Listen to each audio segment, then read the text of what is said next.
Mission Ankur with M channel देख रहे सभी व्यूवर्स, सब्सक्राइबर्स, दोस्तों और शिक्षक साथियों को मैं अभिजीत मोहम्मद DRG विकासखंड जुन्नारदेव आप सभी का स्वागत अभिनंदन करता हूं। मित्रों, आप देख रहे हैं मिशन अंकुर की समझ श्रृंखला के तहत हिंदी विषय की समझ पर आधारित वीडियोस और इसकी यह दूसरी कड़ी और मिशन अंकुर की समझ श्रृंखला की यह 22वीं कड़ी है। मित्रों, पिछले वीडियो में हमने बात की थी कि हिंदी विषय के एलोस या अधिगम प्रतिफल की कोडिंग किस प्रकार से की गई है, इस पर हमने प्रकाश डाला है। आशा है आप हिंदी विषय की कोडिंग को समझ पाए होंगे। आइए आज के एपिसोड की ओर बढ़ते हैं। आज के एपिसोड में हम मिशन अंकुर की विस्तृत योजना पर बातचीत करेंगे।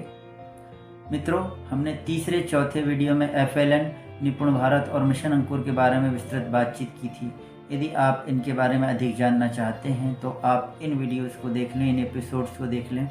इनकी लिंक आपको डिस्क्रिप्शन बॉक्स में मिल जाएगी। मिशन अंकुर का उद्देश्य साक्षरता यानी हिंदी भाषा में और संख्या ज्ञान में कक्षा 1 से 3 तक के बच्चों के सीखने के परिणामों में सुधार करना है। इसकी कार्य योजना से संबंधित वीडियो आप स्क्रीन पर देख पा रहे होंगे।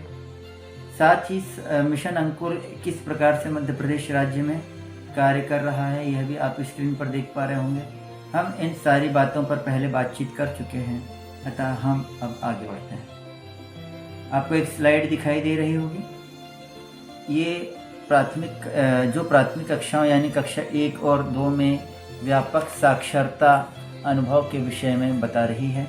आइए देखते हैं क्या बता रही है। पहला है, पढ़ने के कौशल एवं पढ़ने की आदत एक दूसरे के विकास में परस्पर सहयोगी होते हैं।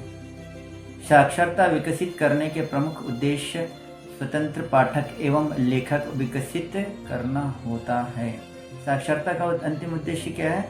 एक स्वतंत्र पाठक और लेखक पैदा करना, विकसित करना। दूसरा जो पॉइंट है वो है कि पढ़ने लिखने के कौशल के विकास की संपूर्ण प्रक्रिया का मुख्य आधार लिखित सामग्री को धारा प्रवाह के साथ पढ़कर समझना है। तीसरा है, बच्चों में प्रभावशाली पठन लेखन कौशल विकास रेखीय तरीके से विकसित नहीं किए जा सकते हैं, बल्कि सभी कौशलों पर हर दिन एक साथ कार्य करना आवश्यक होता है। तो हम चाहें कि पठन कौशल ही पहले विकसित कर लें, तो एक लाइन से हम सिर्फ पढ़ाना ही पढ़ाना करें तो ये इस प्रकार से बच्चे का विकास नहीं हो पाएगा। इसलिए सारे कौशलों पर एक साथ प्रतिदिन नियमित कार्य करना आवश्यक है। साक्षरता के सभी कौशल एक दूसरे के साथ परस्पर गुंथे होते हैं और यदि शुरुआती पाठक उन्हें एक साथ अनुभव करते हैं तो यह उन्हें स्वतंत्र पाठक बनने में मदद करता है। पांचवा पॉइंट है, यह महत्वपूर्ण है कि सभी कौशल व्यवस्थित निर्देशों के माध्यम से दैनिक कक्षा अभ्यास का एक हिस्सा बने। तो ये सभी पॉइंट्स थे साक्षरता विकसित करने के लिए। तो ये जो अनुभव है, इन अनुभवों का सार यही है कि हम साक्षरता के सभी कौशलों पर नियमित और एक साथ कार्य करें तो हमें सीखने के वांछित परिणाम प्राप्त होते हैं। आइए मिशन अंकुर की विस्तृत कार्य योजना पर एक नज़र डालते हैं और इसे समझने का प्रयास करते हैं।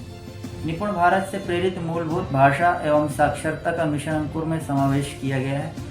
यानी इस योजना में शरीर तो मिशन अंकुर का है, किंतु आत्मा निपुण भारत की है।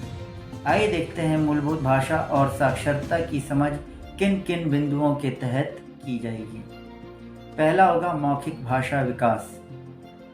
पठन एवं लेखन कौशल के लिए मौखिक भाषा में अनुभव महत्वपूर्ण है। साथियों, आप जानते ही हैं कि भाषा सीखने की पहली सीढ़ी मौखिक रूप से भाषा को बोलना सीखना है। जब बच्चा भाषा को सुनता है तभी बोलता है। इसी प्रकार पढ़ना एवं लिखना मौखिक भाषा विकास के अगले चरण हैं, अतः मौखिक भाषा का विकास होना आवश्यक है। दूसरा जो पॉइंट होगा वह होगा पठन बोध। यह क्षेत्र पाठ बोध क्षमता और उससे जानकारी प्राप्त करने के साथ साथ पाठ की व्याख्या को कवर करता है, अर्थात पढ़कर समझ लेना, उससे जानकारी प्राप्त कर लेना और उसे अपने शब्दों में समझा देना पठन बोध के अंतर्गत आता है। तीसरा है चित्रकारी की अवधारणा। बच्चों को कौशल बोध विकास के लिए भिन्न भिन्न प्रकार की चित्रकारी को देखने के अवसर देने की ज़रूरत है। मित्रों, मैं तो चित्रकारी देखने के साथ साथ चित्रकारी करना भी लिखना पढ़ना सीखने के लिए आवश्यक मानता हूँ।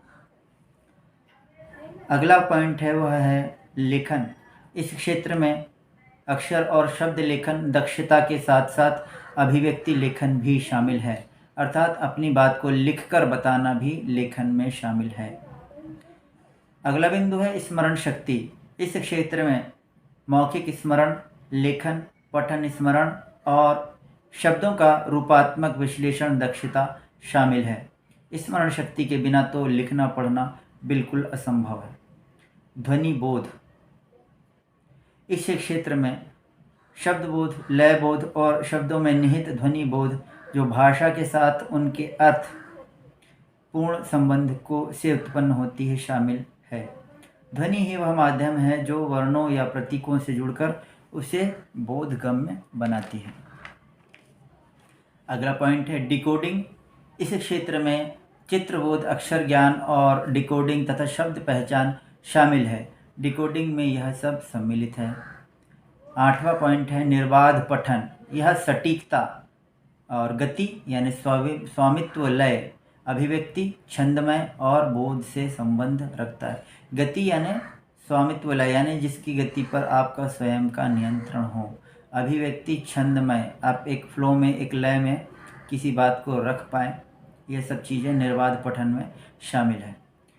पठन पाठन के प्रति झुकाव के आदत। इसमें भिन्न भिन्न पुस्तकों और अन्य पठन सामग्रियों से जुड़ने की प्रेरणा शामिल है। तो साथियों, इस प्रकार हमने इस भाषा विकास के लिए मिशन अंकुर की विस्तृत योजना देखी।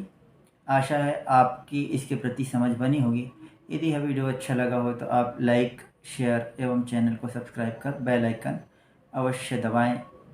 अगले वीडियो में हम बात करेंगे शिक्षण अधिगम सामग्री यानी अंकुर मिशन में प्राप्त होने वाली हिंदी विषय के अंतर्गत सामग्री के बारे में। मिलते हैं अगली कड़ी में। तब तक के लिए आप सबको नमस्कार। जय निपुण भारत। मिशन अंकुर जिंदाबाद। वंदे मातरम।